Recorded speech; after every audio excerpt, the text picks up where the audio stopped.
self-regulation. It's an ideal, it sounds wonderful. But let me ask you, all you people from the industry, if self-regulation was working, why did you need a new federation? Because the entrenched vested interests of media have never allowed real self-regulation to operate properly, to operate freely. The entrenched interests of legacy and of large media, especially those with a great deal of investments from around the world, have always believed in creating dominance in ways that would not be approved of as a level playing field, where they have been anti-competitive. Some of that has been discussed in a couple of the panel discussions that I was pleasantly surprised to listen to a little bit earlier. Now, I don't want to speak for very long because I believe the point is succinct enough that we don't need to keep beating a dead horse.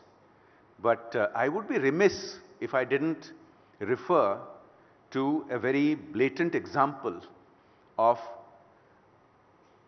some sections of the media's egregious behavior, which begs the question of, do they need regulation and in what manner? Recently, a very well-known online platform has been caught fabricating news, concocting conspiracy theories, fabricating documents, fabricating emails to make a claim in support of a narrative, trying to paint a negative picture of India, trying to paint a negative picture of government, trying to paint a picture of online platforms being in bed with government, which was just not the case. Now, how did this get exposed? Over a 2-week period, it just so happened that they took on a global new age social media platform which ferociously denied it. Now, instead of acknowledging that there was a denial, instead of reviewing the material on which this social media platform, which is an established anti-government platform, they never have anything good to say about the government or the country. Instead of reviewing, they doubled down, tripled down, quadrupled down on their efforts to continue the fabrications. To justify one lie, they had to make up more lies. To justify that, they had to make up more lies. How did it get exposed? Not because of any regulatory body, not because of a media watchdog. Certainly, if there had been a media watchdog newly created by the government, there would have been outrage. There would have been real reaction amongst large sections of people, at least the commentariat. Did the Editors Guild speak up and condemn them for fabricating such fake news? Did any of the industry authorities speak up against them? They were exposed because globally, tech geeks took it upon themselves to expose this fake news, the fake doubling down and the fake fabricated documents and emails which came out.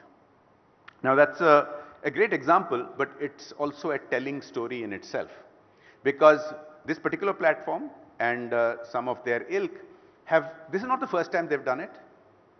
They have repeatedly planted fake news, but when it is countered, the counters are dismissed as if it is just a routine dismissal instead of going into the merits. This time the fake news was exposed because it became global, because tech geeks around the world who have no particular interest in Indian politics took it upon themselves to expose the fraud, to expose this fake news. Now, that won't always happen. We need to have such credible crowdsourced efforts to expose fake news in India. Social media is helping to do that. I think it is a work in progress. I think Such examples that I have just cited mean that we are progressing towards an era where this kind of blatant, premeditated fake news is going to get exposed more and more. Now, whether government should have a role, whether people should have a role, whether there should be independent crowdsourced efforts, whether there should be an entity perhaps of in the direction of self-regulation, perhaps a federation of broadcasters and digital content platform entities, maybe even legacy media, print entities, to take it upon themselves to have a charter, to talk about how media should behave and how that self-regulation should work. Now that would be ideal, but can it happen? I throw this open as a challenge to those of you in the industry to try and help make it happen. Because otherwise there will always be calls for regulation because of these kind of premeditated narratives and conspiracies, and that's not healthy for the media in the long run. Thank you very much. It's been a pleasure to speak to you. Jai Hind, Jai Bharat.